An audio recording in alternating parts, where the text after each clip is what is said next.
Oi, bom dia! Tudo bem com vocês? Lembra de mim? Ainda não? Faz assim, ó. Anota, para não esquecer, anota Gabs! Galera, sejam bem-vindos à nossa primeira aula do curso! Pessoal, nesse bloco, deixa eu encolher aqui. Nesse bloco, nesse primeiro conjunto de aulas, a gente vai falar sobre o nosso sistema de numeração, sobre as 4 operações básicas, beleza? Apesar do tema ser muito simples, eu vou fazer de forma aprofundada, explicando por que as coisas funcionam, aquilo que você já está acostumado, tá bom? Então não subestime essas aulas e estuda essas aulas como se você estivesse estudando números complexos. Fechou? Vamos lá então, pessoas. Vamos começar sobre essa ideia de sistema de numeração posicional. O que é isso? Bom, pensa comigo. Imagina que você está jogando poker, ok? Você está jogando poker. Quando você joga poker, você vai ter fichas com valores, não é? Aí você tem lá, deixa eu desenhar umas fichinhas aqui, ó. Você tem fichas com número 1, fichas com número 5, fichas com número 10, por exemplo. 1, 5 e 10. Tudo bem? Vamos supor que você tenha 3 dessas. 3 fichas com o número 5. Tá bom? E 2 com o número 1. Beleza. Concorda comigo que não interessa onde essas fichas estão, como que você colocou essas fichas na mesa, o valor total delas continua sendo o mesmo, concorda?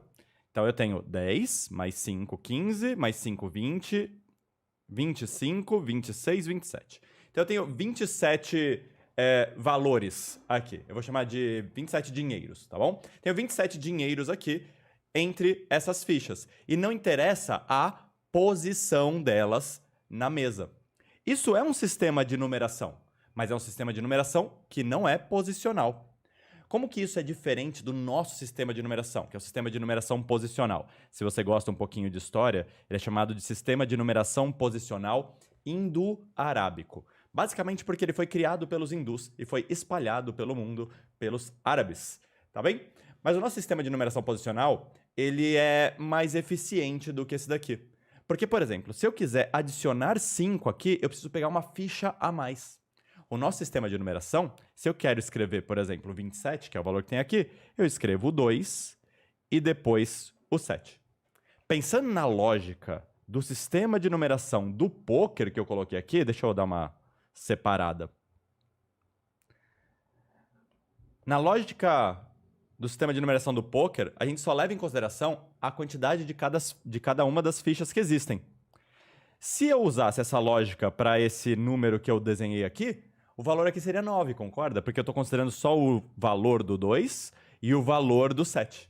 Não é verdade? Tá, aí que vem a coisa legal.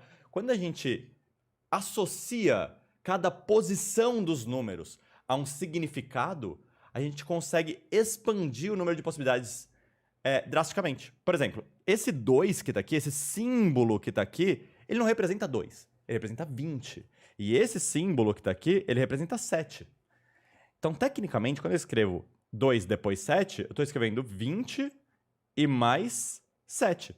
Essa é a vantagem do nosso sistema de numeração posicional. Eu posso, inclusive, ter o mesmo símbolo em posições diferentes com significados diferentes. Eu posso, por exemplo, ter o número 343 e esse 3 aqui é diferente desse 3 aqui. É o mesmo símbolo, beleza? Porém, esse 3 vermelho, que tá aqui, deixa eu fazer de vermelho aqui bonitinho, ó. Esse 3 vermelho, ele representa o número 300, porque ele tá na posição que a gente vai chamar de centena depois. Por outro lado, esse 3 que eu tô pintando de azul, ele representa o número 3 mesmo. Tá legal? E o 4 que tá ali representa 40. Então é 300 mais 40 mais 3. Então, nosso sistema de numeração posicional nos permite associar valores diferentes a posições diferentes. Isso daqui é monstrão. Um outro grupo que tinha um sistema de numeração posicional, ou semiposicional, eram os romanos, né? Porque se eu colocasse assim, por exemplo, x e em romanos, isso é o que hoje a gente chama de 11. Porém, se eu colocasse ix em romanos, isso é o que a gente chama hoje de 9. Então, o sistema de numeração romano também era relativamente posicional, tá? Relativamente posicional porque não é 100% posicional, tá? Eu não posso pegar, por exemplo, e mudar drasticamente a ordem das coisas. Não faz muito sentido eu colocar, por exemplo, x, v, x, x. Isso não faz muito sentido. Por outro lado, x, x, x, v, aí sim, isso daqui faz sentido. Isso é 30, né? E 5, tá bom? Então é um sistema de numeração meio que posicional.